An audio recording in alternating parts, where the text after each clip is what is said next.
L'imam Ahmed disait Innama al-hujjatu fil athar, al-hujjatu fil athar.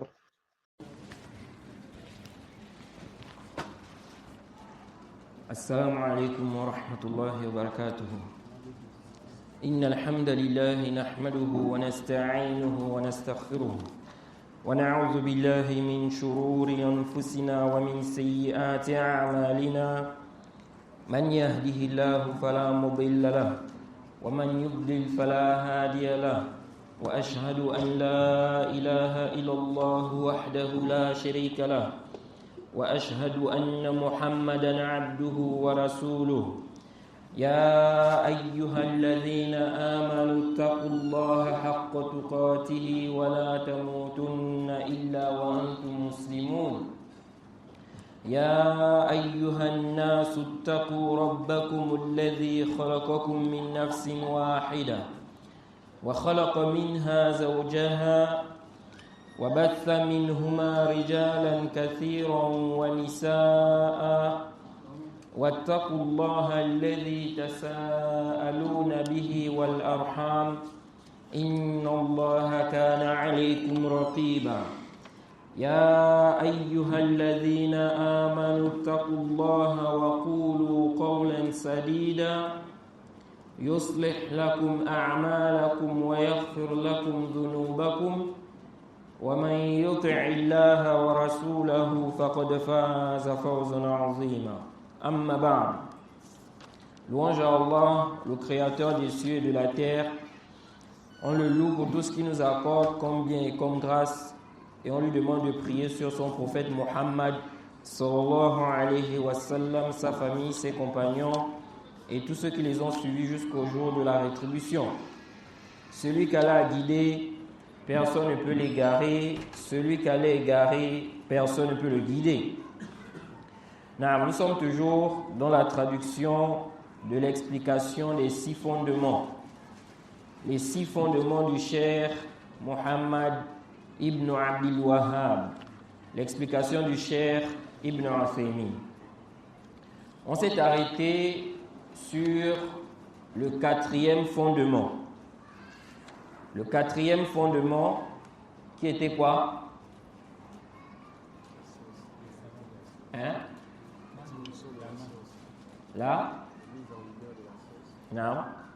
La clarification de la science et des savants. Qui sont les savants? Qu'est-ce que la science réelle, la science bénéfique? Et aussi la clarification de ceux qui se font passer pour des savants, alors qu'en réalité, ils ne sont pas des savants. On s'est arrêté où le Cheikh Ibn Uthaymin était en train de mentionner les mérites de la science. Il a cité, n'est-ce pas, plusieurs choses qui montrent les mérites de la science. Il a dit ici, wa minha anna ar-rasula sallallahu alayhi wa sallam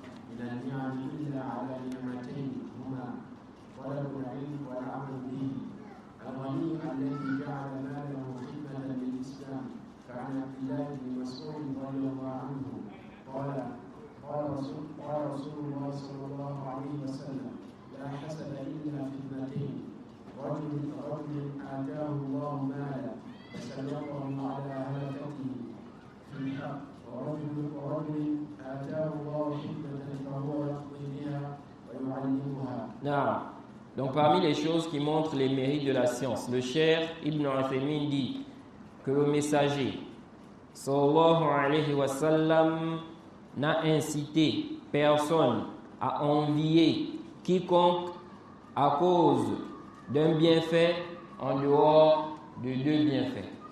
Ok? Le prophète n'a incité personne à envier quiconque à cause d'un bienfait en dehors de 2 bienfaits. Il dit, premièrement, la recherche de la science et la mise en pratique de cette science. Deuxièmement, il dit le riche qui, n'est-ce pas, utilise ses biens pour servir l'islam. Il utilise ses biens pour servir l'islam. Il dit d'après Ibn Mas'ud, il a dit que le messager d'Allah a dit: il n'y a pas d'envie sauf dans deux choses. Donc, tu n'envies pas quelqu'un, tu ne dois pas envier quelqu'un sauf dans deux choses. Non, il a dit un homme à qui, n'est-ce pas, Allah a donné des biens et il les dépense correctement, avec droit. Et un homme à qui Allah a donné la sagesse, la science. La sagesse ici, c'est-à-dire la science. Et il juge entre les gens avec cette science. Il enseigne cette science également. Non.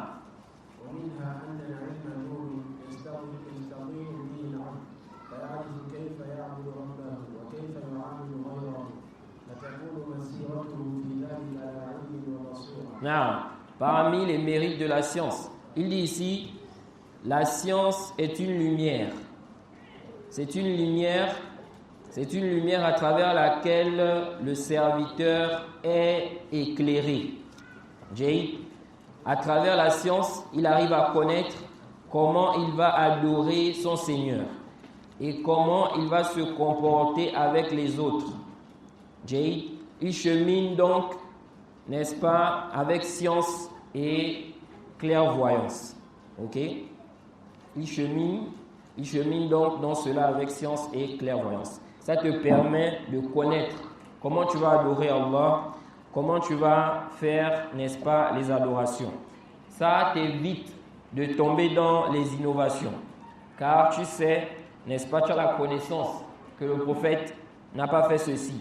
Ou bien le prophète a recommandé ceci. De même aussi, ça t'évite de tomber dans des interdits. Ok? Car tu sais que ça c'est interdit. Ce n'est pas permis. Contrairement à celui qui ne connaît pas. Il va tomber dans cela car il ignore. C'est pourquoi Huzaifa avait posé la question au prophète Muhammad sallallahu alayhi wa sallam, comme c'est rapporté dans le Sahih Muslim. Il a dit: كان الناس يسألون النبي صلى الله عليه وسلم عن الخير وكنت أسأله عن الشر مخافة أن يدركني. نعم. Il dit, les gens posaient la question au prophète Muhammad sallallahu alayhi wa sallam concernant le bien. Et moi, j'ai posé la question au prophète concernant les mauvaises choses, ce qui est interdit, ce qui est prohibé. Il dit de peur de tomber là-dedans. Ok? Donc la connaissance te permet d'éviter, n'est-ce pas, le blâmable, ce qui est interdit. Now, et le poète disait: عرفت الشر لا لشر ولكن لتوقيه ومن لا يعرف الخير من الشر يقع فيه. يقع فيه. Il disait: je cherche à connaître, n'est-ce pas, le mal. Pas pour le mal en lui-même, mais afin de me préserver, afin de ne pas tomber dans ce qui est mauvais. Car celui qui ne fait pas la distinction entre le mal et le bien, il tombe dans le mal. Non.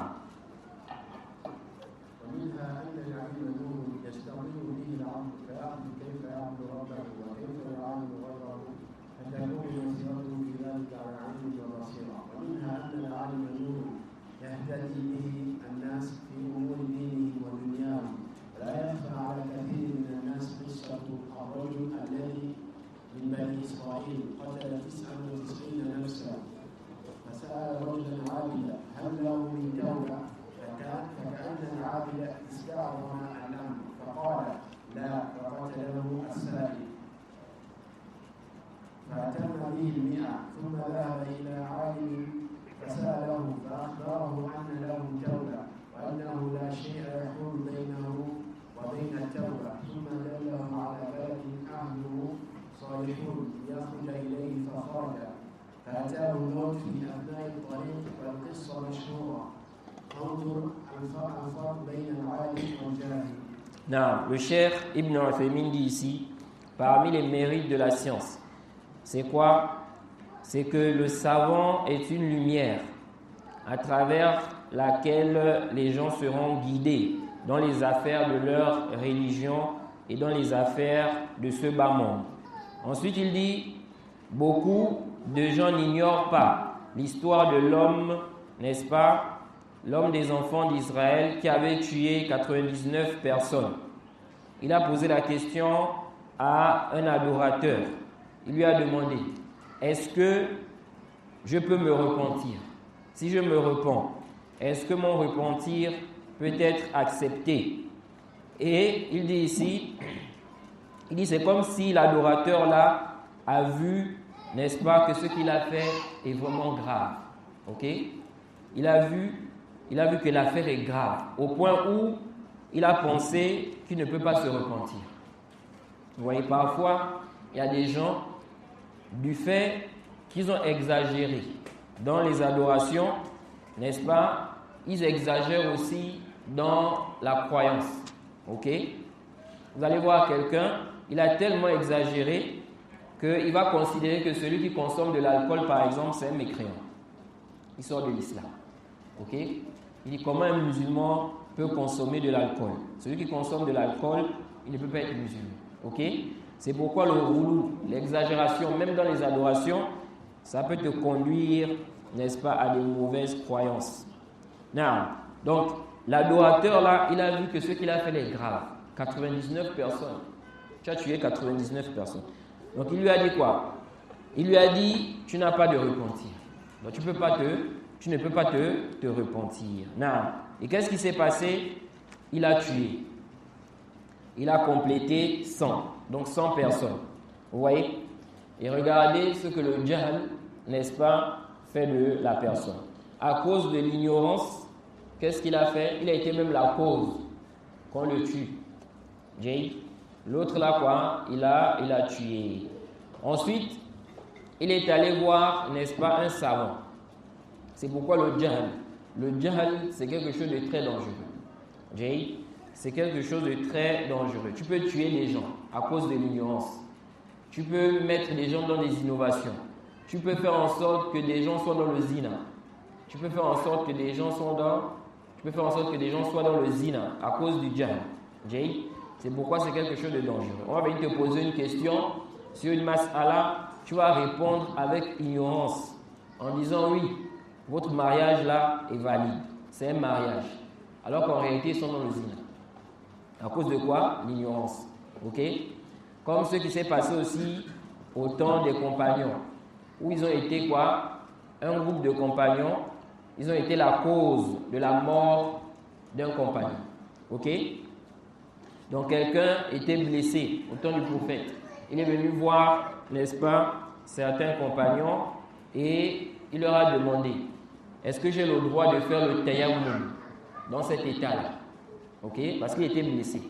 Ils ont dit quoi? Tu n'as pas le droit. Il faut faire quoi? Il faut faire le roussou. Parce qu'il était en état de janaba. Donc ils ont dit, tu ne peux pas faire quoi? Le tayammum. Et il s'est lavé, il est mort. Vous voyez? Et le prophète a dit quoi? Le prophète a dit, ils l'ont tué, qu'Allah les fasse périr. Et il a dit, pourquoi n'ont-ils pas demandé lorsqu'ils ne savent pas? Innama shifa'ul 'ayy as-su'al. Ok? Car le remède de l'ignorance, c'est quoi? Le fait de poser des questions. C'est pourquoi l'ignorance, c'est une maladie. L'ignorance, c'est une maladie. N'accepte pas de rester dans l'ignorance. Il faut apprendre la religion. Now, donc il dit ici qu'il est allé demander maintenant un savant. Vous voyez? À cause de l'ignorance ici, regardez, il a fait une fatwa, il a donné un avis qui n'était pas correct. Il dit, il est allé voir un savant. Et ce savant-là l'a informé qu'il peut se repentir. Que son repentir peut être accepté. Et qu'il n'y a rien, n'est-ce pas, qui s'interpose, qui vient entre lui et le repentir. Ok? Ensuite, Ensuite, il lui a montré quoi? Ensuite, il lui a montré un pays où les gens étaient pieux. Donc, les gens dans ce pays-là, ils étaient pieux. Il lui a demandé d'aller là-bas. Donc, de sortir et d'aller là-bas. Et il est allé en chemin, donc avant d'arriver, n'est-ce pas, dans ce pays-là ou dans cette ville ou dans cet endroit, il est mort en chemin. Ok? Ensuite, le cheikh a dit, l'histoire est connue. Il dit, regarde la différence entre un savant et un ignorant. Vous voyez? Voilà ce que celui qui n'a pas de science a eu à faire. Il lui dit, tu n'as pas de repentir. À cause de quoi? L'ignorance. Donc, tellement c'est un adorateur là. Il a vu que l'affaire là est trop grave. Ok? Il ne peut pas se repentir. Alors que le savant, il connaît. Il sait que ça là, peu importe. Même si tu as tué 200 personnes. Ok? Ce n'est pas quoi? Ce n'est pas plus grave. Ce n'est pas plus grave que le shirk. Alors que le shirk, Allah pardonne cela pour celui qui se repent. Donc ce qui est moins, a fortiori. Non.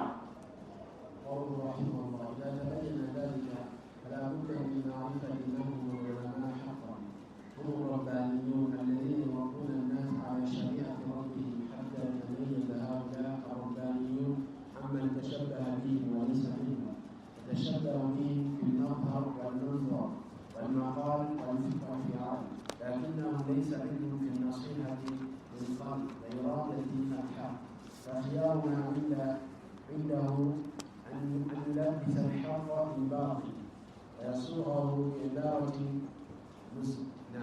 مزخرفة. نعم.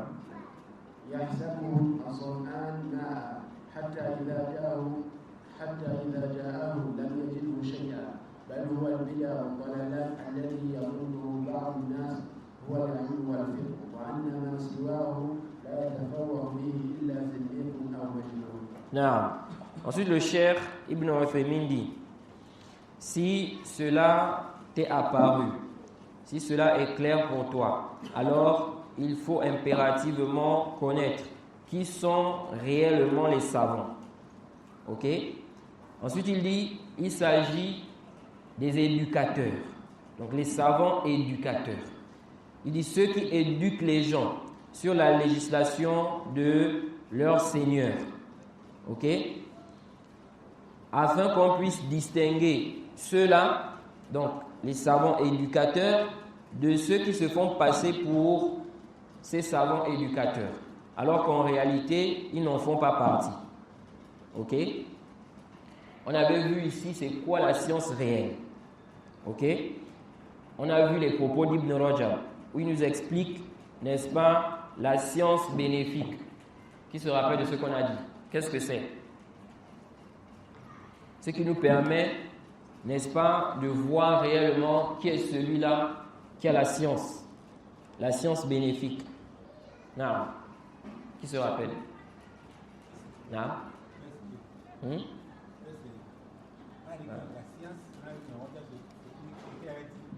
c'est connaître le d'Allah, la science du prophète et les asars des salaf, et de pouvoir faire le tennis entre la vérité et le faux. Et ensuite de mettre en pratique la vérité et le faux seulement. Hein? La vérité et le faux seulement. De faire le tennis entre la vérité et le faux et de pouvoir authentifier les asars des salaf. Non, pas authentifier. Il n'a pas dû authentifier.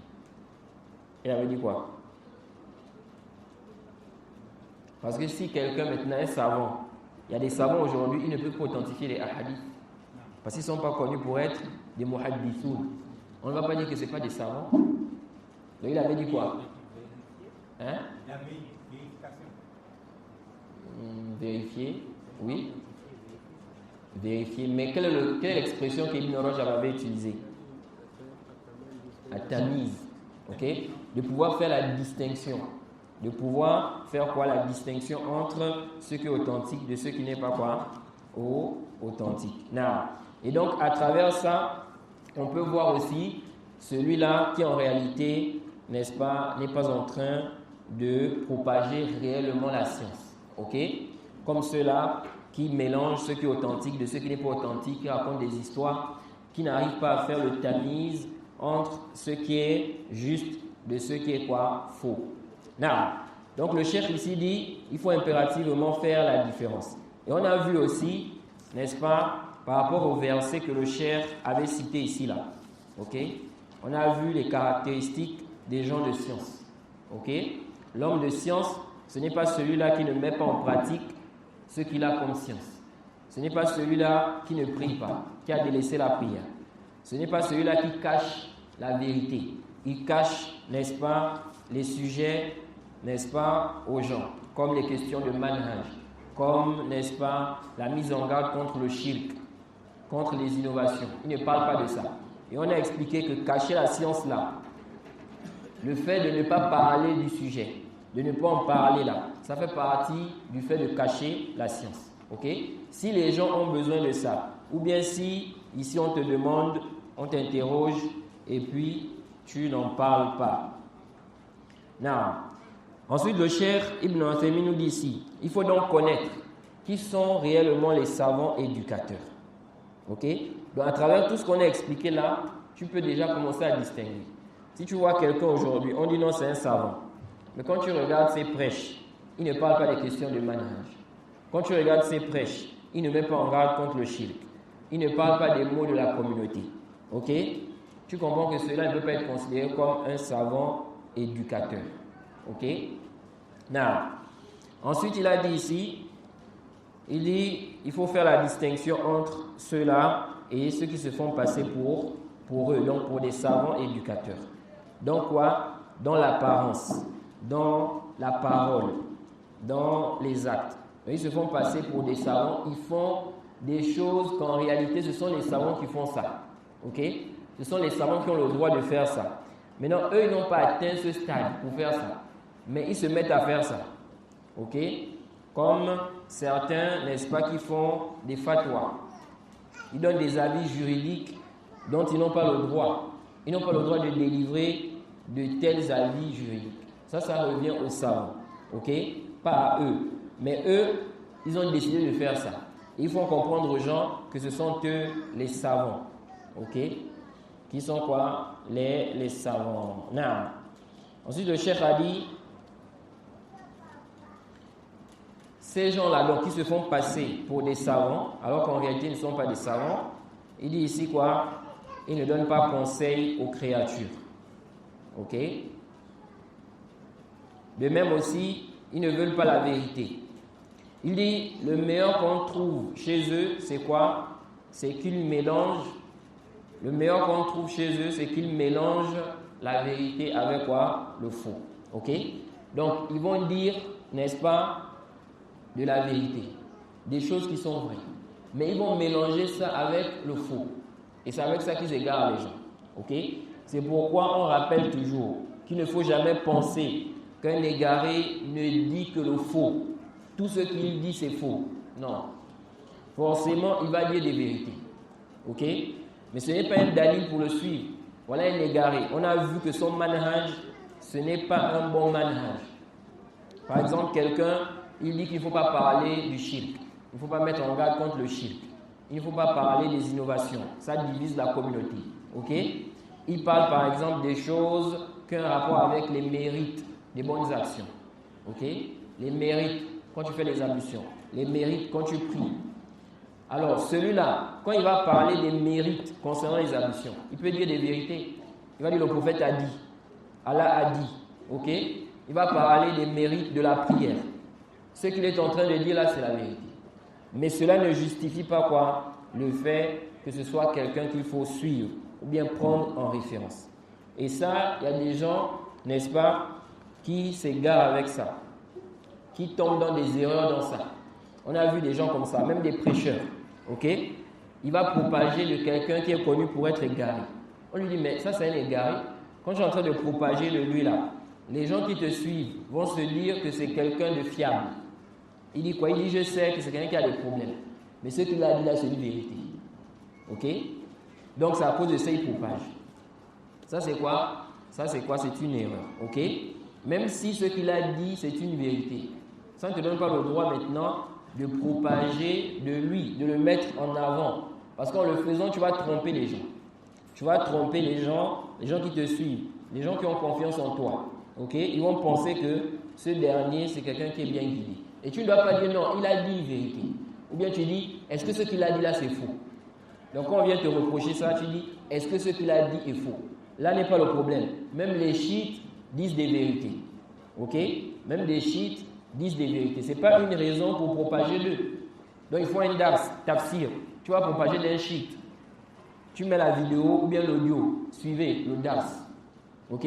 Si on vient te reprocher cela, tu dis, ce qu'il est en train de dire là, c'est la vérité.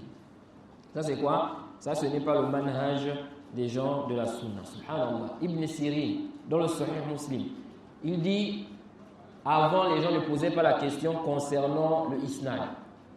L'imam Muslim rapporte ça dans son introduction, dans l'introduction de son Sahih. Il dit, avant, les gens ne posaient pas la question concernant le isnad. Falamma waqa'atil fitna. Lorsque la fitna est apparue, c'est-à-dire les innovations, les gens ont commencé à égarer les autres, il dit qu'il demandait Sammu lana rijalakum. Les gens ont commencé, n'est-ce pas, à poser des questions sur les rapporteurs, sur les gens, n'est-ce pas, qui transmettaient, n'est-ce pas, les récits. Ok? Donc, au temps des compagnons, on ne posait pas la question sur le isnad. Ibn Sirin, c'est un tabi'i. Il fait partie des disciples des compagnons. Il parle de ceux qu'il a vus. Ok? Il dit les gens ne posaient pas la question. Pourquoi? Parce que ceux qui rapportaient du prophète, c'était des gens fiables, les compagnons du prophète. On n'avait pas besoin de, n'est-ce pas, de poser la question sur le isnad. Il dit, mais lorsque les innovations sont apparues, les passions, les gens ont commencé à mentir sur le prophète, ils ont dit quoi? Sammu lana rijalakum. Mentionnez-nous vos hommes. Ok? Citez-nous vos hommes. Qui a rapporté ça? Ok? Ensuite, il dit, Fayunzor. Il a ahli sunna, on regardait les gens de la sunna, fayukhaz hadithuhum. On prenait leur hadith. On regardait les gens de la sunna, on prenait leur hadith. Donc il demandait, citez nous vos hommes. Dès qu'on cite là, on regarde. Si ce sont des gens de la sunna, on prend leur hadith. Il dit fayunzor, il a ahli al-bid'a, fala yukhaz hadithuhum. On regardait les gens de l'innovation et on ne prenait pas leur hadith. C'est ce qui était connu des salafs. Pourtant, ça c'est quoi? Le hadith. Le rapportage de hadith. Transmission. Un tel m'a dit qu'un tel a dit qu'un tel a dit que le prophète a dit. C'est tout.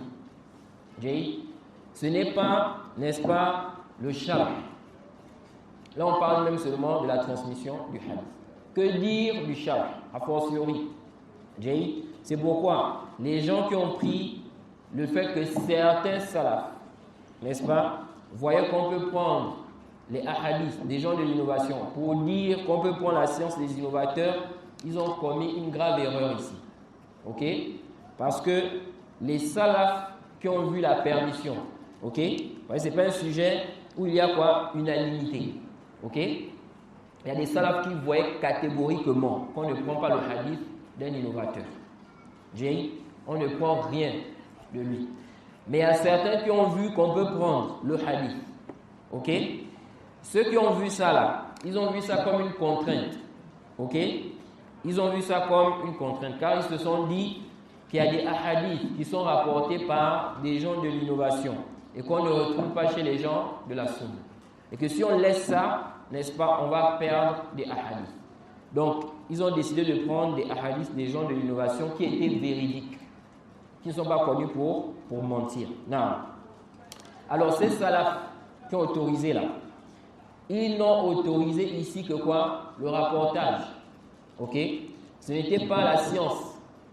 Ce n'était pas quoi? Ce n'était pas la science. C'est pourquoi l'imam Al-Khatib Al-Baghdadi, dans son livre Al-Kifaya, Fil Ilm Al-Riwaya, lorsqu'il a évoqué la question de celui qui rapporte le hadith, est-ce une condition qu'il ait connaissance du sens du hadith?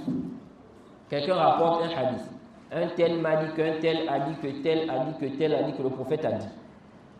Pour rapporter le hadith là, pour qu'on prenne, est-ce une condition qu'il ait connaissance du sens du hadith?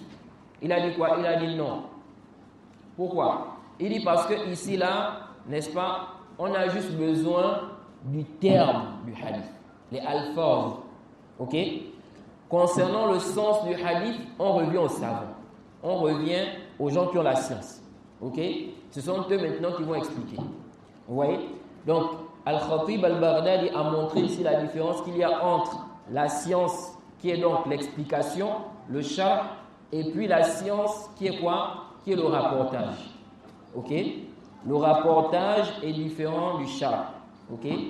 Donc, quand les salafs ont autorisé de prendre des hadiths, n'est-ce pas, certains salafs, des gens de l'innovation, ce n'était pas le sharh. Il ne va pas chez lui et puis il lui fait le sharh. Le hadith là, ce qu'il faut comprendre du hadith là, c'est kaza, kaza, kaza. Le verset là, il faut comprendre kaza, kaza, kaza. Là, il prenait juste le hadith. Ok? On prend juste quoi? Le hadith. C'est pourquoi faire l'analogie, c'est complètement quoi? Caduc. De dire que, comme ils ont autorisé, certains salafs avaient autorisé de prendre, n'est-ce pas, le rapportage, on peut prendre la science des gens de l'innovation. Nous disons non. C'est deux choses différentes. Ok? Ici, là, tu vas prendre le sharh, l'explication.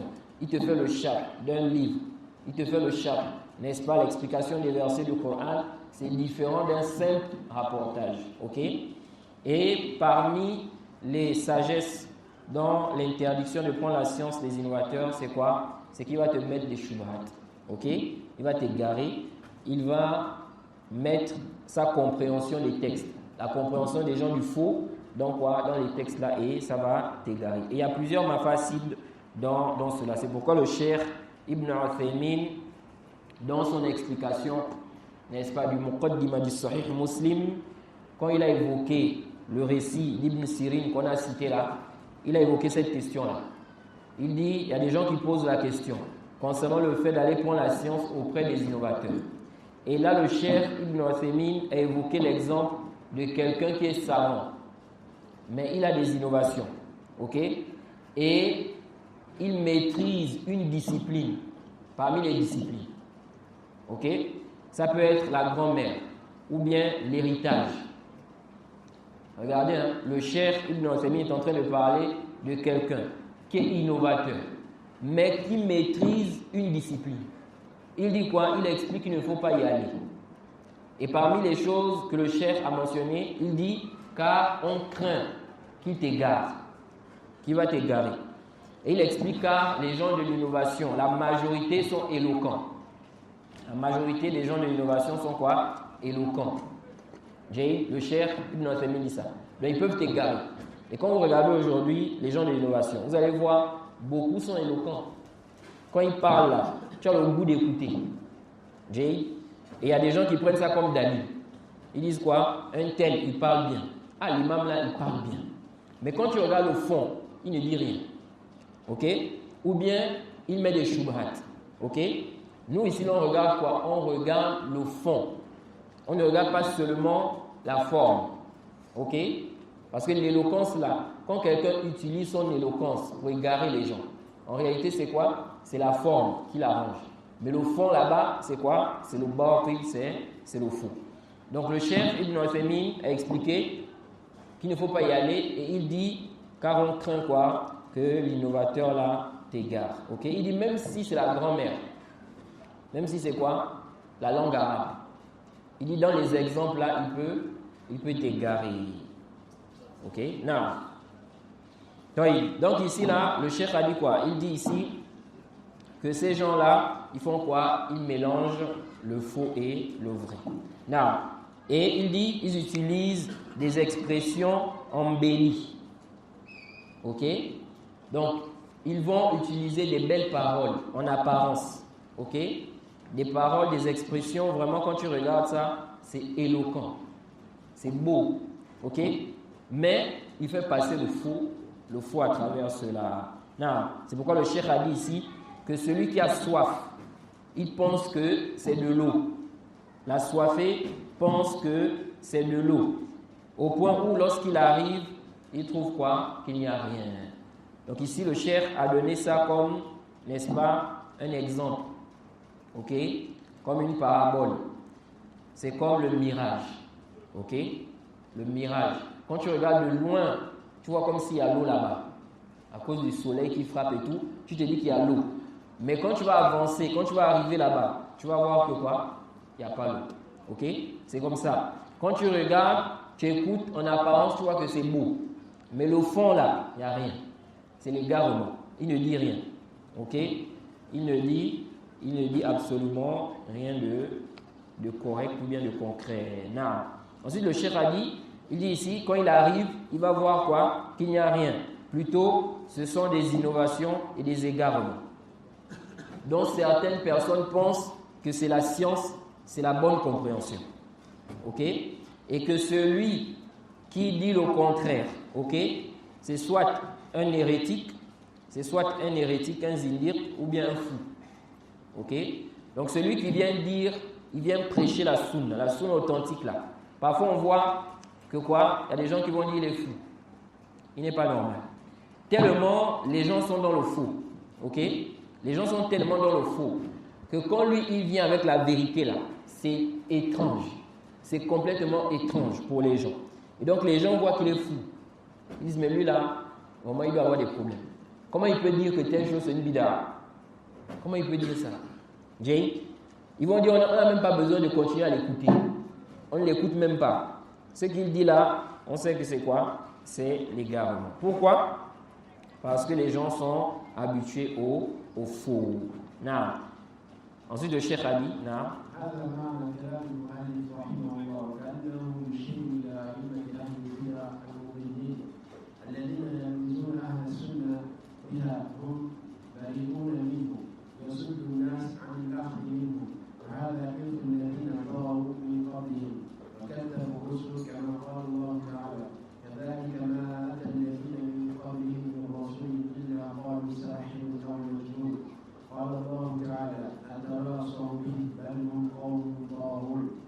Le cheikh dit ici le sens des propos du cheikh.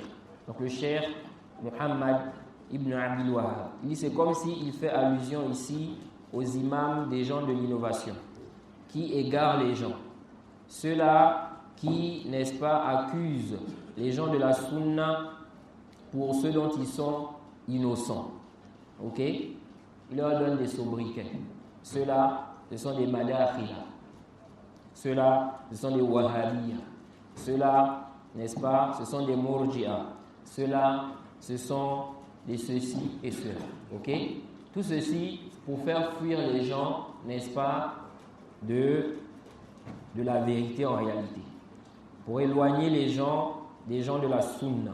Non, le cheikh dit donc ici, ceux qui accusent les gens de la sunna de ceux dont ils sont innocents, afin d'empêcher les gens de prendre la science d'eux. Ok? C'est pourquoi le fait de t'attaquer injustement aux gens de science, aux gens de la sunna, ok, qui propagent la religion, qui font passer le message authentique, ok, le fait que tu les attaques, tu parles d'eux derrière leur dos, c'est plus dangereux, ok, c'est plus grand que la simple médisance que tu es en train de faire envers quelqu'un qui n'est pas comme ces derniers. C'est pourquoi des gens de science te disent quoi? Quand tu fais de la médisance là, envers les savants, ils disent que ça là, c'est plus grand que la médisance envers quelqu'un d'autre. Quelqu'un qui n'est pas quoi? Savant par exemple. Ok? De même, un étudiant en sciences qui propage la vérité, il est en train d'enseigner la vérité. Il guide les gens vers ce qui est authentique. Toi, n'est-ce pas, tu fais de la médisance à son sujet. Ok? Tu parles de lui derrière son dos. Jay, injustement. C'est plus dangereux. Pourquoi? Parce qu'ils ont dit en faisant ça, tu es en train ici de donner une mauvaise image de ces derniers ou ce dernier-là. Ok? Et donc, en réalité, tu vas empêcher les gens de suivre ce que cette personne-là enseigne qui est authentique. Ok? Non, c'est pourquoi c'est plus dangereux. Il est ici, ça c'est l'héritage de ceux-là qui ont transgressé avant eux et qui ont démenti les messagers. Il dit comme Allah a dit, n'est-ce pas? Il dit ici, et ainsi aucun messager n'est venu à leur prédécesseur sans qu'il n'ait dit, c'est un magicien ou un fou. Ok? C'est un magicien ou un fou. Ensuite, Allah a dit, est-ce qu'ils se sont transmis cette injonction? Est-ce qu'ils se sont transmis cette injonction? Ils sont plutôt des gens transgresseurs. Non. Ainsi, le cheikh a terminé d'expliquer le 4e fondement. Non, le 5e fondement.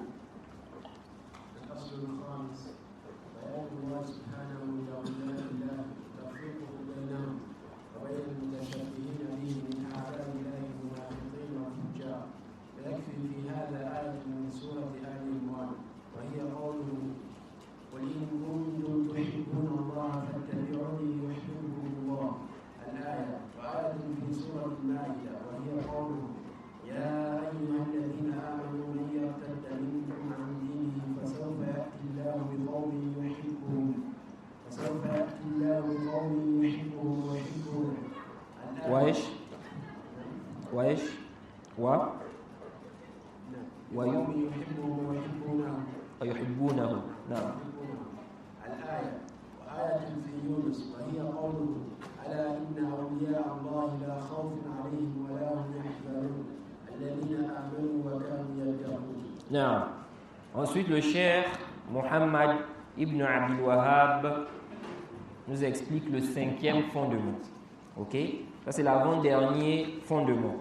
Et c'est là où le cheikh, on va dire, l'explication du cheikh Ibn Uthaymin, où le cheikh Ibn Uthaymin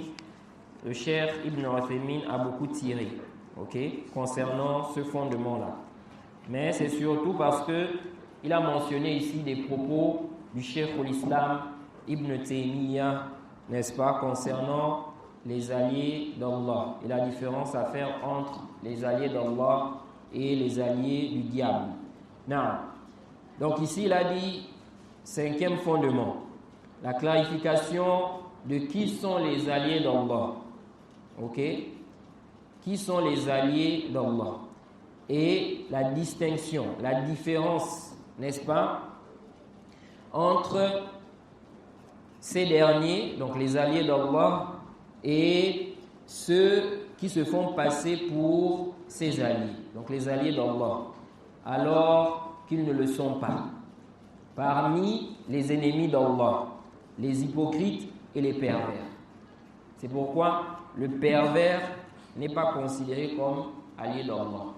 L'innovateur n'est pas considéré comme allié d'Allah.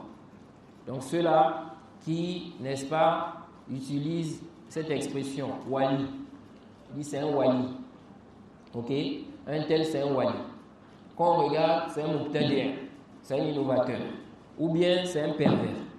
Comment il va être wali alors qu'il est mubtadi', alors qu'il est innovateur? Comme on va voir que les alliés d'Allah, ce sont ceux qui sont pieux, ceux qui craignent Allah. Ok?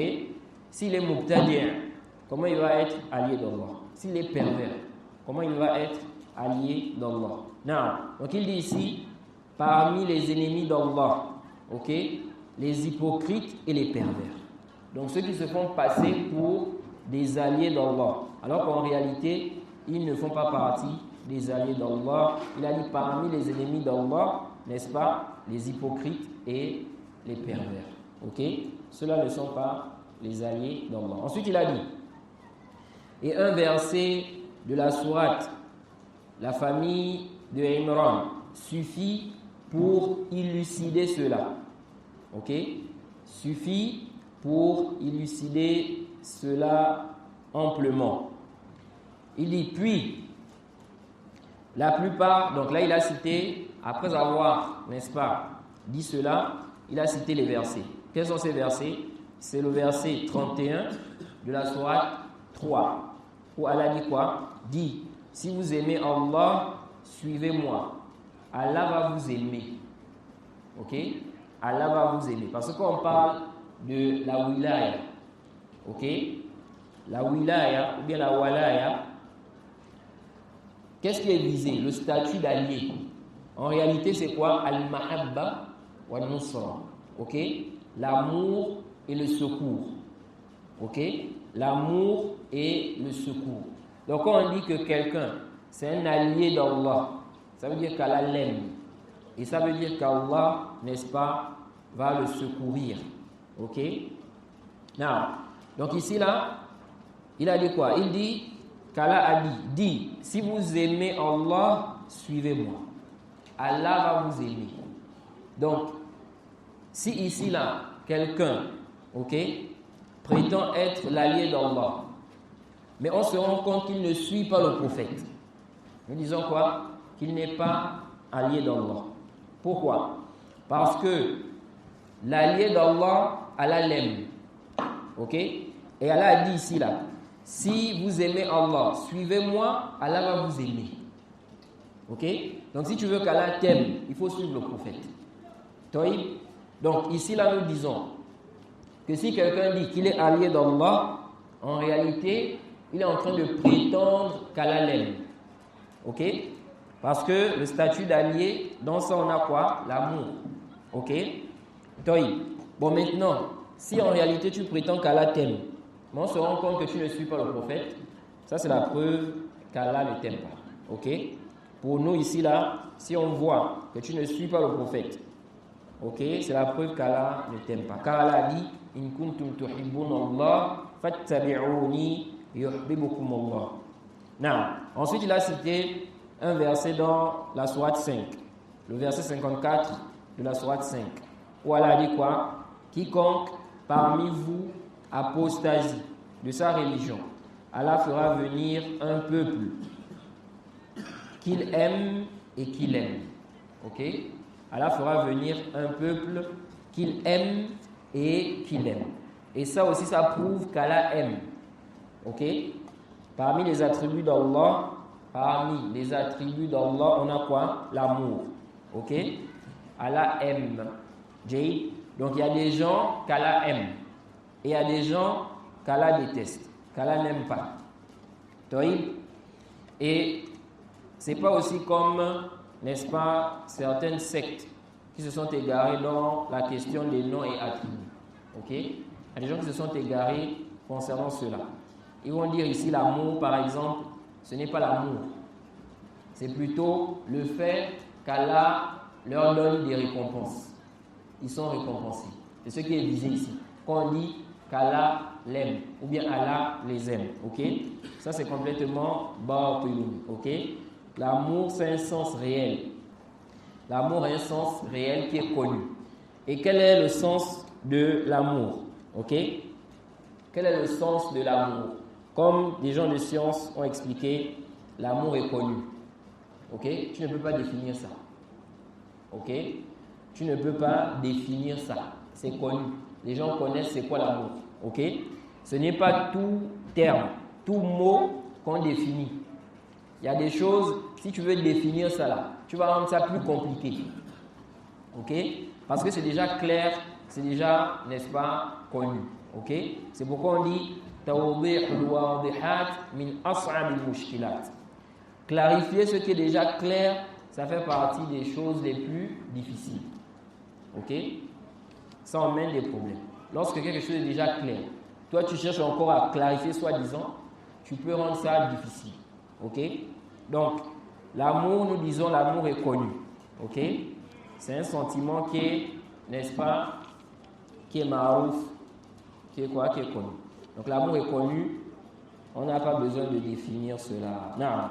Ensuite, il a cité un verset dans la sourate, n'est-ce pas, 10. Le verset 62. On va lire, il a cité 2 versets. Ok? Ensuite, le cheikh a cité quoi? 2 versets dans la sourate 10. Le verset 62 jusqu'au verset 63. Où Allah nous montre qui sont les alliés d'Allah. Ok? Qui sont ceux-là qui sont les awliya, les alliés d'Allah. Allah a dit, en vérité, les alliés d'Allah seront à l'abri de toute crainte. En vérité, les alliés d'Allah seront à l'abri de toute crainte et ils ne seront point affligés.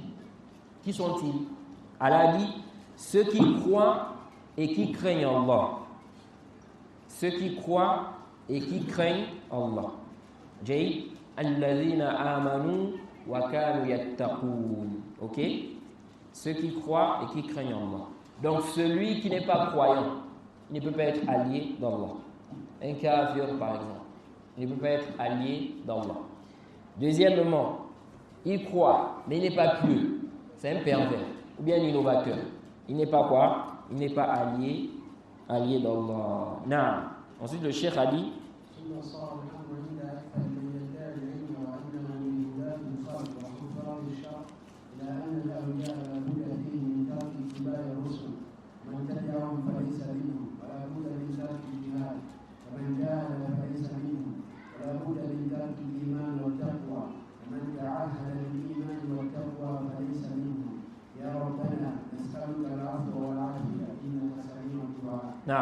Ensuite, le cheikh Muhammad ibn Abdul Wahhab a dit, il dit, puis la plupart de ceux qui prétendent avoir la science et être, n'est-ce pas, des guides pour les gens et gardiens de la législation se mirent à croire que les alliés d'Allah devaient nécessairement délaisser le suivi des messagers et que quiconque, n'est-ce pas, les suivait ne fait pas partie de ses alliés. Ainsi, n'est-ce pas, ils doivent obligatoirement délaisser le combat. Quiconque combat ne fait pas partie de ses alliés. Ok? Non, donc, ceux-là ont prétendu quoi? Que les alliés d'Allah, n'est-ce pas, ils font quoi? Ils délaissent quoi? Le suivi des messagers. Ok? Comme certains aujourd'hui là qui prétendent qu'ils ont atteint un grand degré. Ce qui fait que les choses obligatoires, ce n'est plus obligatoire sur eux. Ok? Les interdits là, ce n'est plus interdit sur eux. Le zina c'est interdit pour toi. Mais lui, ce n'est pas interdit pour lui. Parce qu'il a atteint un degré. C'est quoi? C'est un allié d'Allah. Selon sa prétention. Ok? Et il se peut même que des gens comme ça fassent le zina avec les enfants d'autrui. Ok? Disant que quoi? Ils sont des alliés d'Allah. Ils ont un statut particulier. Tout ça c'est quoi? C'est complètement batilun, c'est faux, c'est caduc. Ensuite le cheikh a dit, donc il dit ici, de même il devait délaisser la foi et la piété, car quiconque persévérait dans la foi et la crainte, n'est-ce pas, ne faisait pas partie donc des alliés d'Allah. Ensuite, le cheikh a dit, ô Seigneur, nous te demandons, le cheikh a dit ensuite, ô Seigneur, nous te demandons le pardon et la préservation, car tu es celui qui entend les invocations.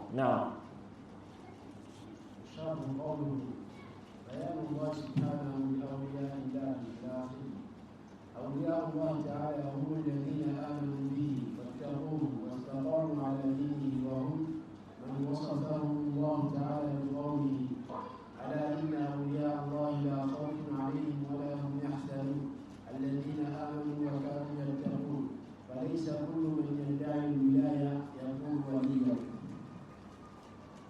وإلا لكان كل واحد يدعيها ولكن يلزم هذا المدعي الولايات بعمله إن كان عمله للولاية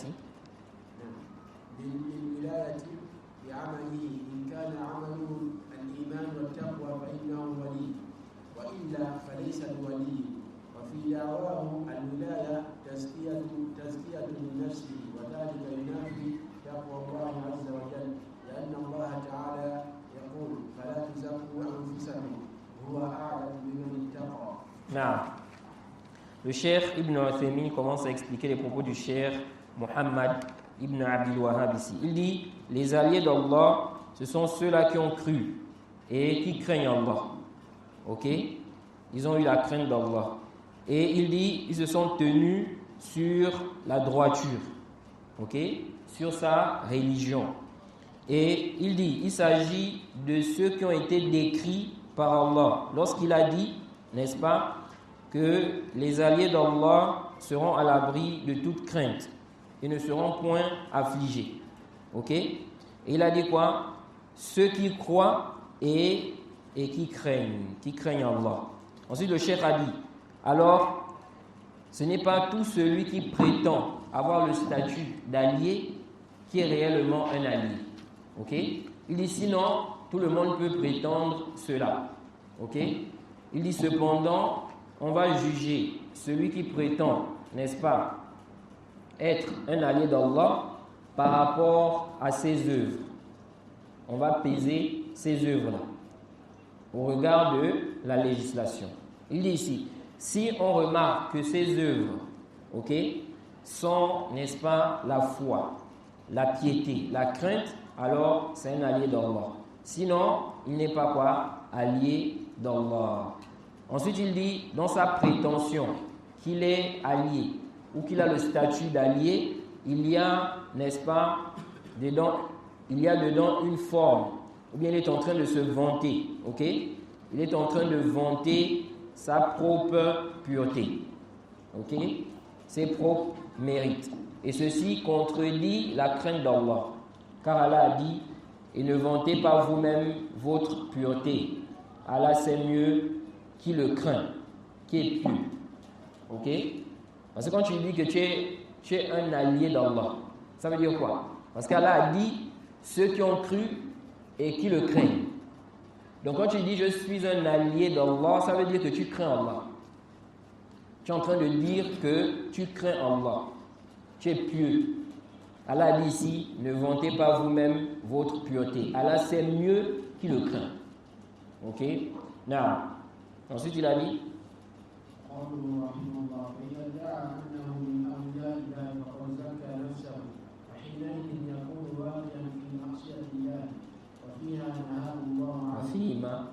فيما نهاه الله عنه فهذا ينافي التقوى فأولياء الله لا يزكون أنفسهم بمثل هذه الشهادة وإنما هم يؤمنون بالله ويتقونه ويقومون بطاعته سبحانه وتعالى على الوجه الأكمل ولا يهمون الناس ويختارونهم بهذه الدعوة حتى يضلوهم عن سبيل الله تعالى. Le cheikh dit ici, s'il prétend qu'il fait partie des alliés d'Allah, alors il a vanté sa pureté. Ok? Il dit, et là, il est tombé dans le péché. Ok? Dans ce cas-là, a interdit. Et ça contredit la piété, la crainte. Il dit, les alliés d'Allah, n'est-ce pas, ne font pas ce genre de témoignage sur eux-mêmes. Ok? Ils ne font pas quoi? Ils ne vantent pas leur pureté de cette façon. Ok? Alors ici, là aussi, il faut quand même souligner un point. Concernant ce verset-là, ne vantez pas vous-même votre pureté. Ok? Est-ce que ça là, c'est une interdiction absolue de parler de ses qualités? Ok? Non, ce n'est pas une interdiction absolue de parler de ses qualités. Ok? L'imam Nawawi avait détaillé, n'est-ce pas, cette question. J'avais traduit une parole de l'imam Nawawi concernant cela. Dans son livre Kitab al-Azkar, ok, à la page 431 jusqu'à la page 433. Ok, vous pouvez trouver ça dans ma chaîne. Si vous écrivez par exemple le début du texte, vous allez retrouver ça. Il dit ici, concernant le verset où Allah dit, ne vantez pas vous-même votre pureté. Il dit, sache que le fait de mentionner soi-même ses qualités est de deux catégories. Ok? Quelqu'un qui parle de ses propres qualités. Je suis comme ça, je suis comme ça. Est-ce que c'est interdit de manière absolue? Il dit ici, c'est de deux catégories. Il dit une catégorie qui est blâmable et une autre qui est aimable.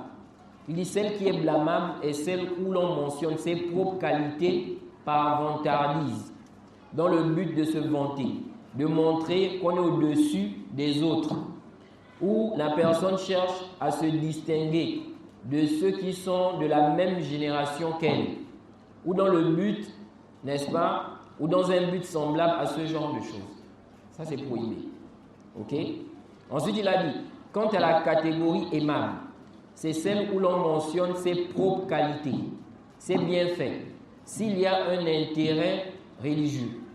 Il dit comme le cas de celui qui ordonne le bien ou qui interdit le mal, ou le cas d'un conseiller. Ok? Si quelqu'un vient, il donne conseil à une personne, il dit vraiment, je suis un bon conseiller pour toi. Je te donne, n'est-ce pas, un bon conseil. Ok? En réalité, il est en train de parler de quoi? De sa qualité. Ok? Mais ici, là, ce n'est pas quoi interdit. Si le but ici, c'est quoi? C'est comme l'imam An-Nawawi a dit ici. Il dit, ou d'une personne qui oriente vers une chose qui comporte un intérêt, ou le cas d'un enseignant, ou d'un éducateur, ou encore de quelqu'un qui exhorte des gens, ou qui fait un rappel, ou quelqu'un qui veut conseiller deux personnes, ou le cas de quelqu'un qui veut, à travers ses propos, se protéger d'un mal. Ok? Il y a des gens qui veulent te causer du tort. Par exemple, ils sont en train de te dénigrer, injustement. Ils mentent sur toi. Ils disent des faussetés sur toi. Maintenant, toi, tu viens pour te défendre. Et tu viens dire des choses qui contredisent ce qu'ils ont dit sur toi. Là. Tu parles de tes qualités. Ok? Ils ont dit une chose, ou bien des choses sur toi, mais c'est faux. Toi, maintenant, tu viens ici, là, dire ce qui est vrai. Mais dans ça, là, tu es en train de parler de tes qualités. Mais tu veux, à travers ça, repousser un mal. Ok? Le fait qu'on est en train de quoi? De te dénigrer. Ici, là, ce n'est pas interdit. Ok? Et Al-Halabi, il avait critiqué le Cheikh Robert. Il y a des gens, même jusqu'à aujourd'hui, là, ils continuent de critiquer le Cheikh Robert par rapport à ça. Ils disent que le Cheikh Robert, c'est quelqu'un qui se vante. Parce que dans certaines réfutations, parfois il dit, n'est-ce pas, que mon manhaj, c'est le manhaj des salafs. Mes livres sont là. N'est-ce pas, mes écrits sont là. J'appelle au kitab, à la sunna et à la voix des salafs. Ok? Ma dawa est claire. Des choses de ce genre. Et aussi, lorsqu'il a mentionné qu'il était toujours parmi les premiers de sa génération à l'école, ils ont dit en train de se vanter. Ok? Alors que le cheikh avait expliqué, il avait expliqué dans les mêmes écrits là, il explique que ce n'est pas ici pour se vanter. Mais il avait expliqué qu'il dit ça pourquoi? Pour, n'est-ce pas, contredire ce qu'ils sont en train de dire. Il veut le faire passer pour quelqu'un qui n'est pas ce qu'il est en réalité. Donc lui, il vient démontrer que non, vous mentez. Ok? Et le cheikh a expliqué que son but c'était quoi? C'était ici là pour réfuter ces gens qui ont voulu le rabaisser. Ok? Ils ont voulu le rabaisser, faire croire que c'est quelqu'un, n'est-ce pas, qui n'a pas de science, qui n'a rien. Ok? Et donc le cheikh, pour repousser ce mal-là, il a commencé à parler de son parcours. Ok? Voilà mon parcours. Si quelqu'un fait ça, on va dire non, il est en train de se vanter. Non, il veut repousser un mal. Ok? Il veut ici repousser un mal. Non, il dit ici, ou quelqu'un qui veut se protéger d'un mal, et ce qui est semblable à ce genre de choses. Il mentionne ses propres qualités, ses bienfaits, en ayant comme intention que cela soit un moyen plus proche, permettant aux gens d'accepter sa parole. Ok? Et de se référer à ce qu'il dit. Vous voyez? Comme il peut aussi dire cette parole, cette parole que je suis en train de vous dire, vous ne la trouverez pas chez d'autres personnes. Donc retenez-la bien. Il y a quelqu'un qui m'avait reproché. Une fois j'ai demandé, quand je lui ai fait un run, j'ai dit à ma connaissance, il dit je ne connais pas des gens qui ont fait des cours sur le chapitre de la vente comme moi, détaillé comme moi. Maintenant il dit non, il dit tu te prends la tête. Ok? Il dit non. Tout d'abord, quand l'imam Nawawi est en train de dire ici là, ok? Quand il est en train de dire ici que la personne peut le faire pour repousser un mal, donc parler de ses qualités, ses bienfaits, etc. Ici, là, il n'y a pas de doute. Ici, il n'y a pas de doute qu'on parle de celui qui dit une vérité d'abord. C'est-à-dire, ce que tu es en train de mentionner là, comme étant une qualité, ou bien un bienfait, c'est la vérité. Tu n'es pas en train de mentir. Mais si tu viens mentir, si tu viens dire ce qui est faux, ou bien tu dis ce qui est contraire à la réalité, quelqu'un dit par exemple, dans le quartier là, je ne connais pas quelqu'un qui a mémorisé tout le Coran. Ok? Si ce n'est moi. Taïb, Alors, celui qui dit ça, si ici, là, il pense, selon sa science, c'est lui qui a mémorisé tout le Coran. Ici, il n'y a pas d'ishkal. Mais s'il sait que c'est faux, mais il ment, ce n'est pas quoi? Ce n'est pas autorisé. Ok? Ce n'est pas quoi? Autorisé. Et ici, là, on dit qu'il n'y a pas d'ishkal. Tout dépend maintenant aussi de son intention. Pourquoi il a dit ça?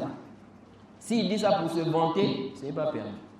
Mais s'il dit ça, par exemple, pour emmener les gens à venir étudier chez lui, parce qu'il sait, n'est-ce pas, que celui qui maîtrise dans le milieu là, bien quoi? Le Coran.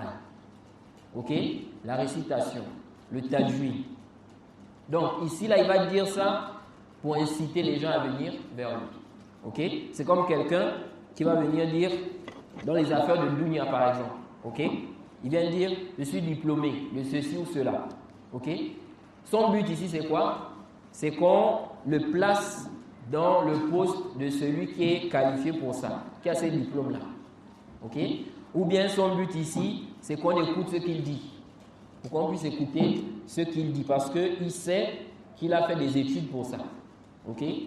Donc ici, là, si quelqu'un vient, il dit par exemple, je ne connais pas, n'est-ce pas, quelqu'un qui connaît telle ou telle chose plus que moi, ce n'est pas quoi? Ce n'est pas de l'ostentation. On ne doit pas dire que c'est interdit. Ok? Tout dépend de son intention. Tout dépend de quoi? Son intention. Ensuite, l'imam Nawawi a cité des exemples. Ok? Le Cheikh Al-Albani aussi, on peut trouver ça dans ses propos. Vous trouvez le Cheikh Al-Albani dans certaines de ses paroles, il dit, n'est-ce pas, que ce qu'il a expliqué là, il dit tu ne trouveras pas ça ailleurs. Ok? Celui qui dit ça, qui n'a pas étudié la science, à cause de son ignorance, il va dire comment il peut dire ça? Il est en train de se vanter.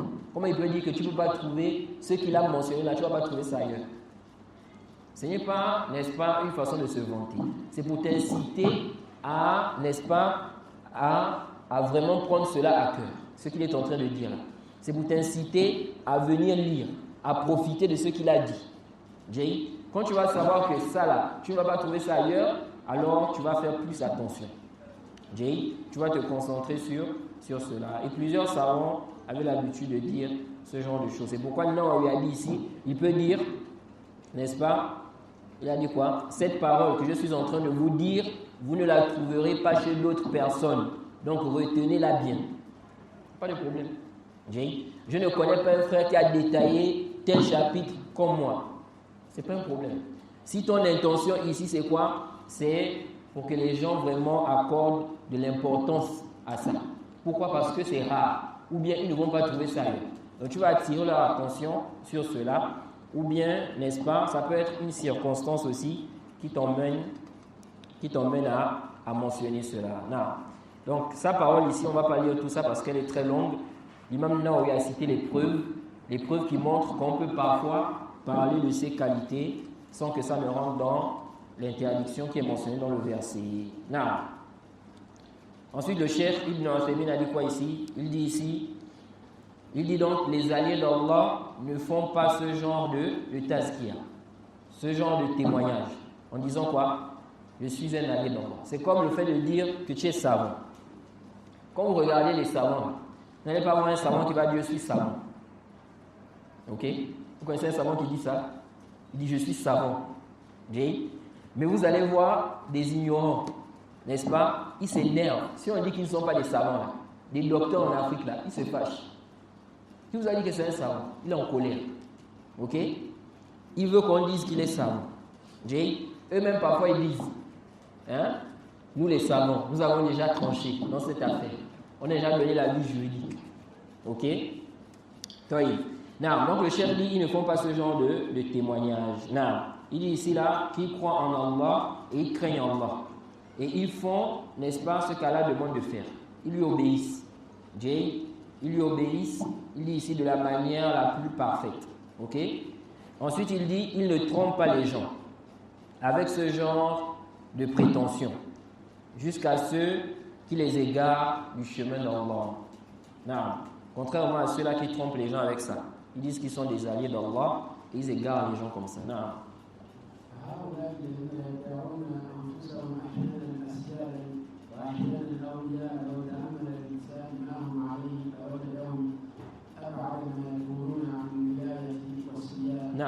Le cheikh dit wasiyada. Non. Il dit ici ceux-là qui prétendent être des alliés d'Allah. Il dit parfois, n'est-ce pas, ceux qui prétendent pour eux-mêmes être des maîtres, les meilleurs, des alliés d'Allah, il dit, si tu médites sur leur situation, ok, tu verras qu'ils sont bien loin de, n'est-ce pas, ce statut d'allié et de maître, de meilleur qu'ils prétendent. Non. فنصيحة لإخوان المسلمين أن لا يغتروا بمدعي الولاية حتى يقيسوا حاله بما جاء في النصوص بأوصاف أولياء الله. Non, le cheikh dit mon conseil, n'est-ce pas, à mes frères musulmans, c'est qu'ils ne soient pas trompés par quiconque prétend le statut d'allié, jusqu'à ce qu'il compare sa situation aux caractéristiques des alliés d'Allah mentionnés dans les textes. Non. وقد أشار الشيخ رحمه الله إلى علامة محبة الله وولايته بما ساقه من الآيات. Non, le cheikh dit ici, le cheikh Muhammad ibn Abdul Wahhab, il a fait allusion, n'est-ce pas, au signe de l'amour d'Allah et, n'est-ce pas, du statut d'allié que la personne a, dans ce qu'il a mentionné comme verset. Non, il dit, non. قوله تعالى في آل عمران قل إن كنتم تحبون الله فاتبعوني يحببكم الله وهذه الآية تسمى آية المحنة. آية المحنة أي الامتحان حيث ادعى قوم محبة الله تعالى فأنزل الله هذه الآية. Non. Donc il dit, on a mentionné ici quoi? Les signes de l'amour d'Allah et le statut d'allié. Il dit, le premier verset, Allah a dit quoi? Si vous aimez Allah, suivez-moi. Il va vous aimer. Il dit, ce verset est appelé le verset de l'épreuve, c'est-à-dire le test. Ok? Car des gens ont prétendu aimer Allah. Allah a fait descendre ce verset. Si vous aimez Allah, suivez-moi. Donc suivez le prophète Muhammad sallallahu alayhi wa sallam. Naam. فمن ادعى محبة الله تعالى نظرنا في عمله وإن كان متبعا لرسول الله صلى الله عليه وسلم وعلى آله وسلم فهو صادق وإلا فهو كاذب. Non, il dit Famanidda, celui qui va prétendre, n'est-ce pas, l'amour d'Allah. On va regarder ses œuvres. Il dit s'il suit le messager d'Allah, il est véridique. Le cas contraire, c'est un menteur. Non, c'est pourquoi l'innovateur ne fait pas partie des alliés d'Allah. Car en réalité, l'innovateur ne suit pas le prophète. Il ne suit pas le prophète. يا أيها الذين آمنوا من يرتد منكم عن دينه فسوف يأتي الله بقوم يحبهم ويحبونه. الآيتين وصفهم بأوصاف هي علامة المحبة وثمراتها. Non, le cheikh dit, le deuxième verset que le cheikh a cité, c'est le verset qui est dans la sourate 5. Il a dit, ô vous qui avez cru, quiconque parmi vous va apostasier de sa religion, Allah, n'est-ce pas, viendra avec des gens qu'il aime et des gens qu'il aime et qu'il aime. Il dit jusqu'à la fin des versets. Il dit ici, il les a décrits par des caractéristiques qui constituent des signes d'amour et de ses fruits. Premièrement, il dit non.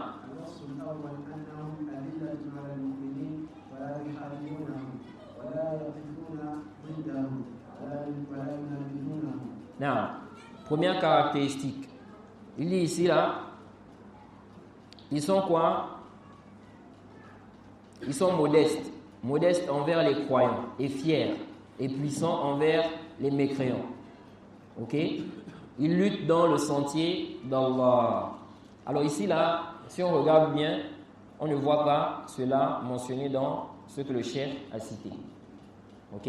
Où est-ce que le cheikh a tiré ça? Ces caractéristiques. Hein? Mumtaz. La suite du verset. Ok? La suite du verset. Non, qui va nous lire la suite du verset là? Verset 54. Soit 5.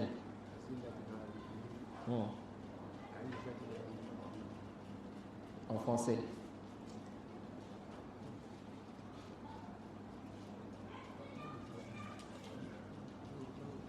Hein? Oui, donne le micro.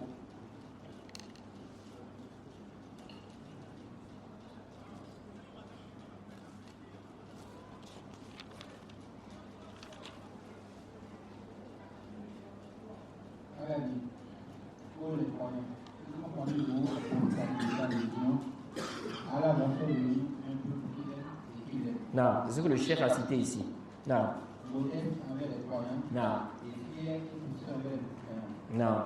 Ça, c'est la première caractéristique que le cheikh a citée ici.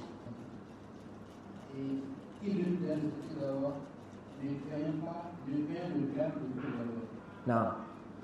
Donc, toutes ces caractéristiques-là, le cheikh va citer ça ici. Ok? Il a dit la première caractéristique, ils sont quoi? Modestes envers les croyants et fiers et puissants envers les mécréants. Ok? Il dit ici, là,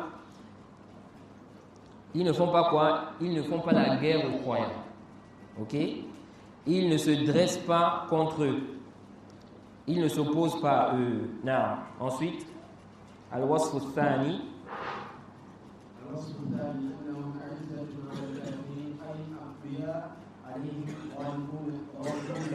Non, fiers et puissants envers les mécréants. Ok? Donc ils sont forts. Contre eux, ils ont quoi? Le dessus sur eux. Ils les vaincront. Ils les vaincront. Non.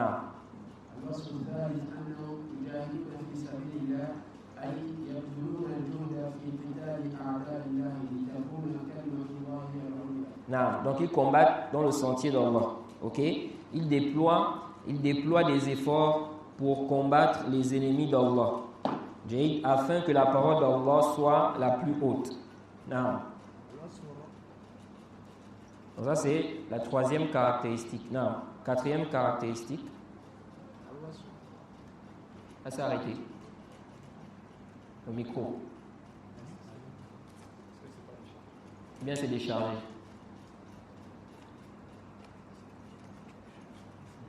Non. الوصف الرابع أنهم لا يخافون في الله لومة لائم أي إذا لامهم أحد على ما قاموا به من دين الله لم يخافوا لومته. نعم. ولم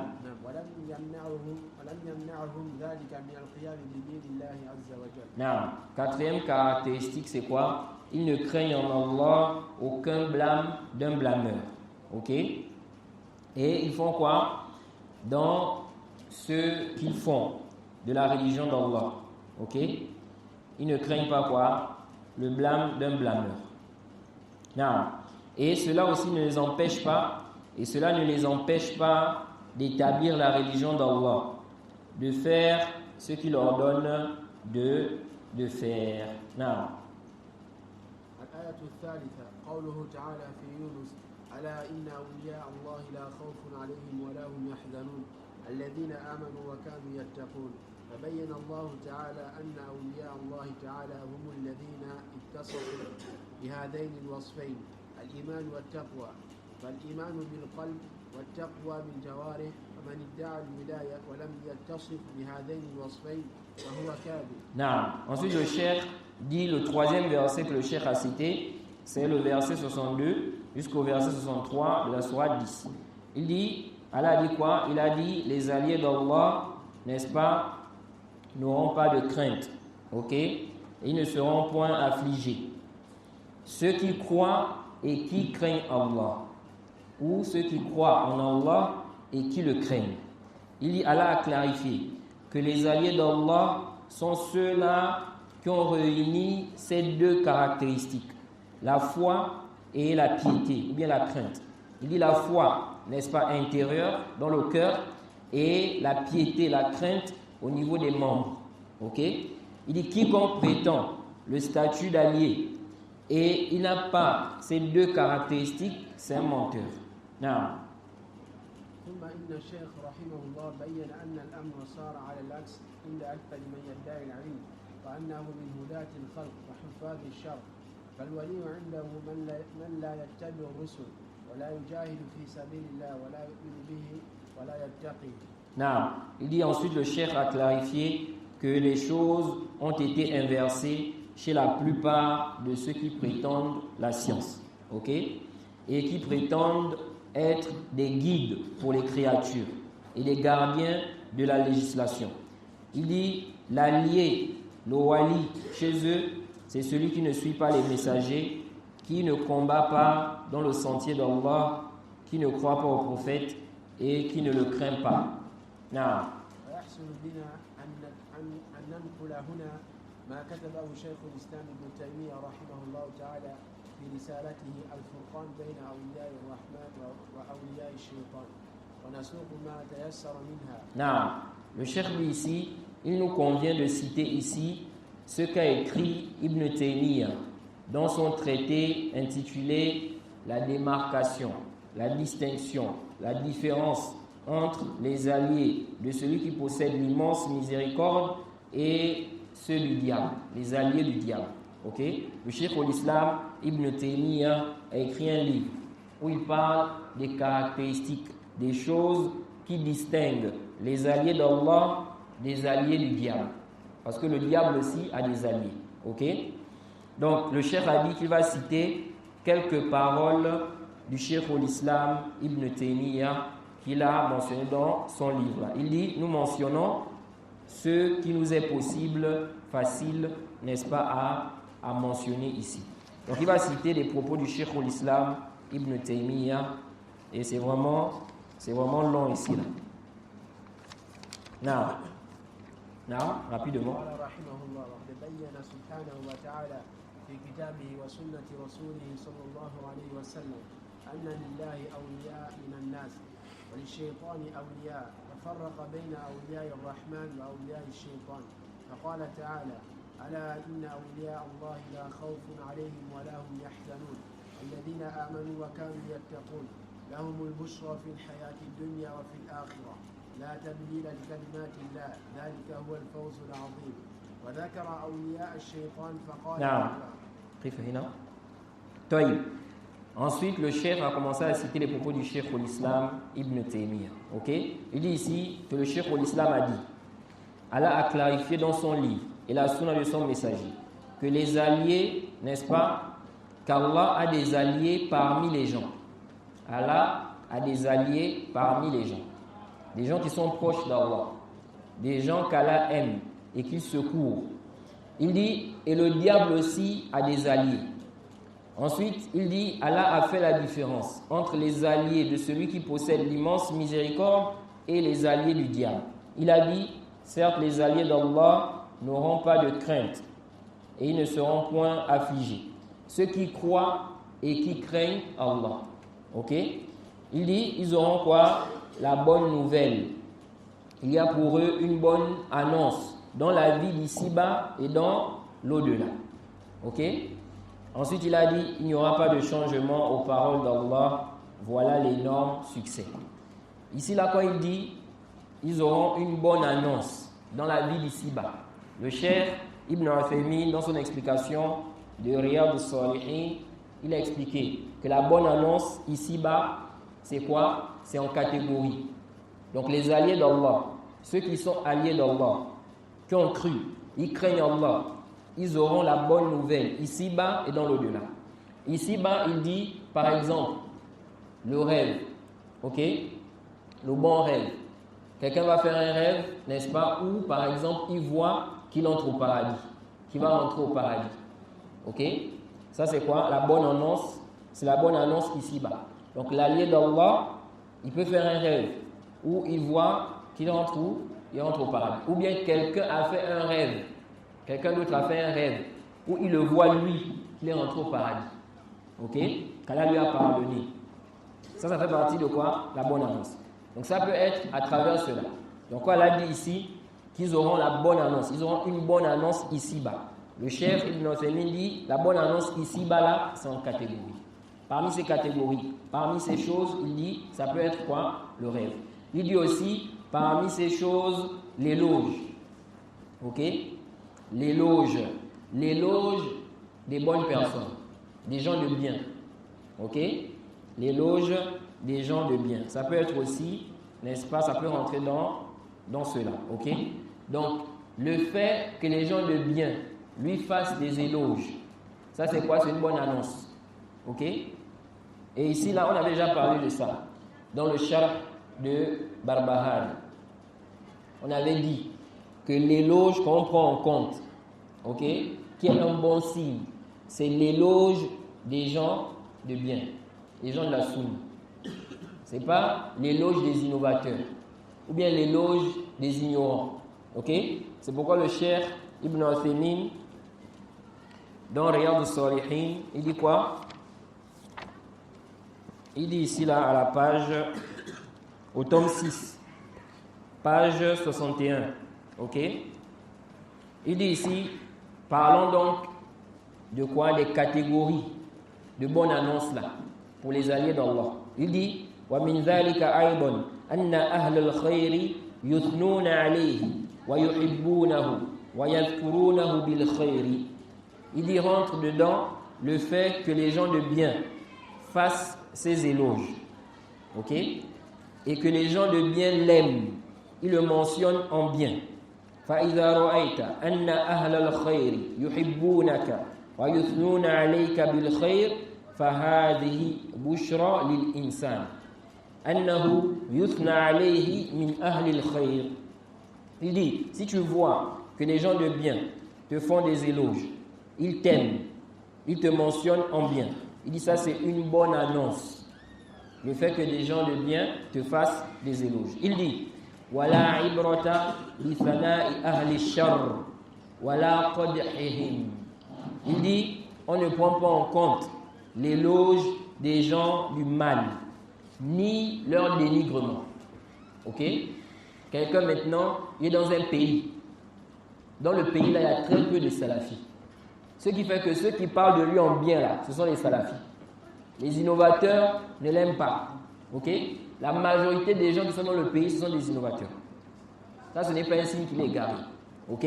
On ne prend pas en compte le dénigrement des gens du faux, des gens de l'innovation. Ce qu'on regarde, ce sont les gens de la sunna, les salafis. Qu'est-ce que les salafis disent de lui? Est-ce qu'ils parlent de lui en bien? Est-ce qu'ils font ses éloges? C'est pourquoi il faut vraiment te revoir. Si tu te rends compte que les salafis, n'est-ce pas, ne te font pas des éloges, ils ne parlent pas de toi en bien. Ceux qui parlent de toi en bien, ce sont les gens du faux. Il faut vraiment te revoir. Ok? Donc le chef dit ici, il dit on ne prend pas en compte le témoignage, n'est-ce pas, l'éloge des gens du mal, ni leur dénigrement.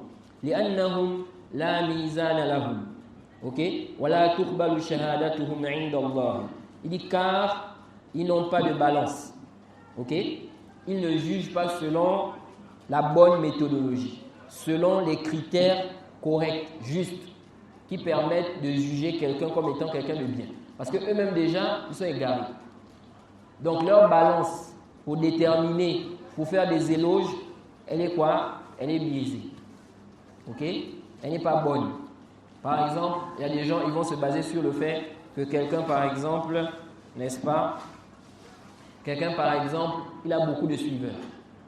Ça, c'est un dalil pour eux, il est bien guidé. Ça, c'est pas quoi? C'est pas le mizan. Ok?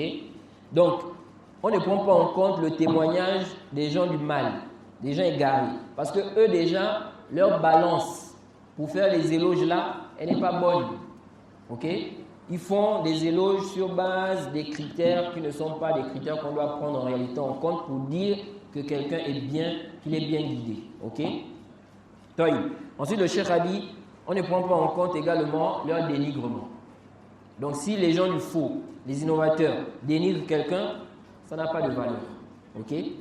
Il dit car ils n'ont pas de balance. Comme on a dit, ils ne jugent pas selon ce qui est juste. Il dit et leur témoignage n'est pas accepté auprès d'Allah. Il dit lakin ahlul khayri idha ra'ayta annahum yuthnuna alayka wa annahum yadhkurunaka bil khayri wa yaqrabuna minka wa yattajihuna ilayk fa'lam anna hadhihi bushra min Allah lak. Il dit ici, cependant, si tu vois que les gens de bien te font des éloges, ils te mentionnent en bien, ils se rapprochent de toi, ils se dirigent, ils se tournent vers toi, il dit sache que ça c'est une bonne annonce venant d'Allah pour toi, ok? Et le contraire, si les gens de la sunna, les gens de bien s'écartent de toi, alors ça, vraiment c'est quoi? Un mauvais signe. Non, ensuite le cheikh a cité d'autres catégories, n'est-ce pas? Il parle par exemple de l'annonce que l'ange va faire à la personne lorsque elle sera en train de mourir. Ok? L'ange va faire à l'allié d'Allah. Il va lui faire une bonne annonce. Ok? En lui disant quoi? Que fais sortir, n'est-ce pas, ton âme, viens vers la miséricorde de ton Seigneur. Ok? De même aussi, il a évoqué dans la tombe. Ok? Ensuite, dans l'au-delà, ok, la bonne annonce. Dans l'au-delà, il a expliqué également que l'ange ou bien les anges vont annoncer le paradis, n'est-ce pas, à ces gens-là. Naam. Naam.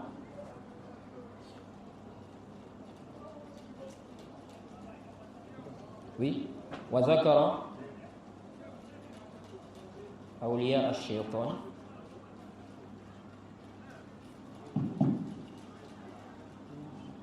وذكر أولياء الشيطان فقال تعالى فإذا قرأت القرآن فاستعذ بالله من الشيطان الرجيم إنه ليس له سلطان على الذين آمنوا وعلى ربهم يتوكلون إنما سلطانه على الذين تولونه والذين هم به مشركون. Non, le Cheikh l'Islam Ibn Taymiyyah a dit ensuite, il dit Allah a mentionné les alliés du diable. Il a dit, si tu lis le Coran, cherche la protection auprès d'Allah contre le diable banni.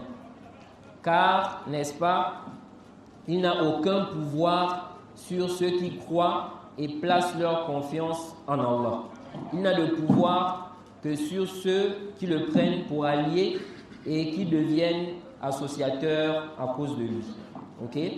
Donc ici, là, Allah nous fait comprendre que les alliés du diable, ok? Les alliés du diable, le diable a un pouvoir sur eux. Contrairement aux alliés d'Allah. Ok? Les alliés d'Allah, le diable n'a aucun pouvoir sur eux. Ok? C'est pourquoi il a dit ici, il n'a aucun pouvoir sur ceux qui croient et placent leur confiance en Allah. Ok? Et ça aussi, ça nous emmène, n'est-ce pas, à évoquer un ishkal. Ok? Quand on sait que l'être humain, qu'on dise qu'il soit allié d'Allah ou non, le shaitan peut le perturber. Ok? Le shaitan peut le perturber. Comment comprendre? Alors que Allah dit ici, il n'a aucun pouvoir sur ceux qui croient et placent leur confiance en Allah. Et on peut même comprendre ici que ceux-là qui croient et qui placent leur confiance en Allah, le diable n'a aucun pouvoir sur eux. Alors qu'on sait que le diable peut perturber le croyant, l'homme pieux. Jay, quand la personne tombe dans des péchés, ok?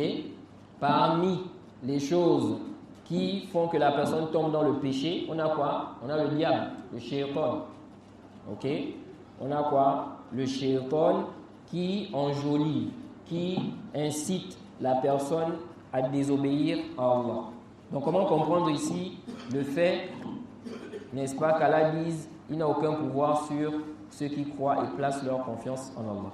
De même aussi, dans le verset 42, sourate 15, Allah dit, selon une traduction approchée, sur mes serviteurs, tu n'auras aucune autorité. Parlant du diable, Allah dit, sur mes serviteurs, tu n'auras aucune autorité excepté sur celui qui te suivra parmi les dévoyés, les déviants. Et l'enfer sera sûrement leur lieu de rendez-vous à tous. Donc Allah dit que le diable n'aura aucune autorité sur ses serviteurs. Il a dit sauf celui qui va suivre le diable. Ok? Sauf celui qui va suivre le diable. Ici on a dit il n'a de pouvoir que sur ceux qui le prennent pour allié, c'est-à-dire ceux qui le suivent. Ok? Ceux qui le prennent pour allié, ici les savants disent, c'est-à-dire ceux qui suivent le diable. Ils suivent, n'est-ce pas, le shaitan. Ils suivent les insufflations du diable. Ok? Now, ensuite, dans le verset 82 jusqu'au verset 83 de la sourate 38, Allah a dit quoi? Allah dit que le diable a dit, par ta puissance, ok? Je les séduirai assurément tous, sauf tes serviteurs élus parmi eux. Ok? De même, dans le verset 65 de la sourate 17, Allah dit, quant à mes serviteurs, tu n'auras aucun pouvoir sur eux, et ton Seigneur suffit pour les protéger. Ok? Quant à mes serviteurs, tu n'auras aucun pouvoir sur eux. De même, sourate 34, verset 21, Allah dit quoi? Et pourtant, ils n'avaient sur eux aucun pouvoir, si ce n'est que nous voulions distinguer celui qui croyait en l'au-delà et celui qui doutait. Ok? Donc, quand on regarde ici, on peut comprendre que le diable n'a aucun pouvoir sur les gens. Ok? De même, dans le verset 22, lisez le verset 22 de la sourate 14, rapidement.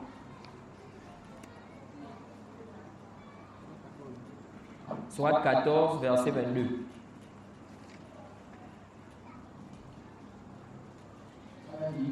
quand tu as compris ce qu'il y a certes, Allah nous a fait une promesse de vérité. Reprends. Éloigne un peu le micro.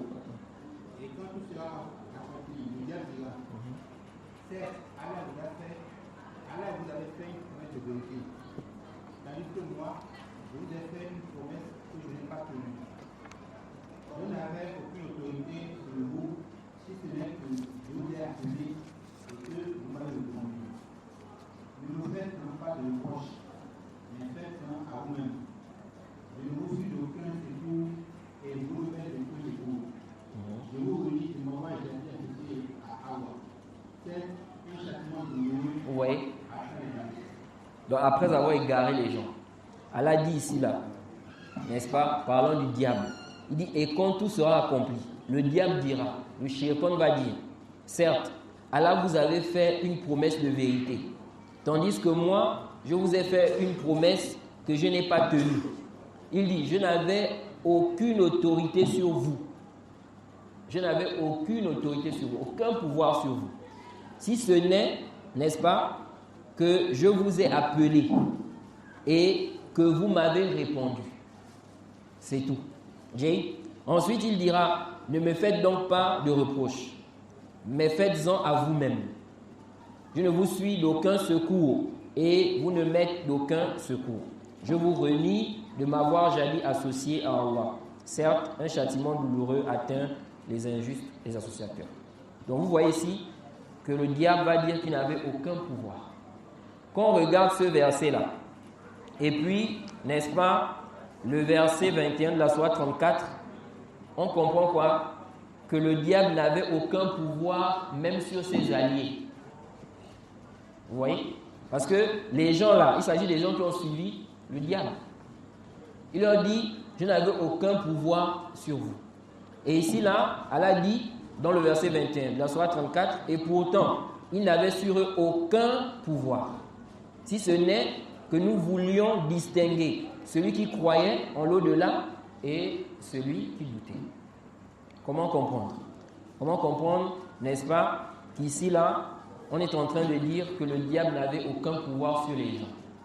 Et on comprend dans d'autres versets qu'Allah a dit quoi? Qu'il n'aura aucun pouvoir sur ses serviteurs sauf ceux qui vont le suivre. Ok? Ça là, on va répondre à cela au cours prochain. On s'arrête ici.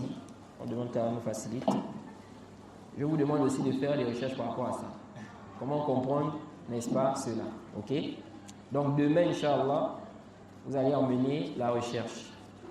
Voilà. On s'arrête là. Peut-être s'il y a une question rapidement. Ou s'il n'y a pas de question, je pense qu'on va rendre.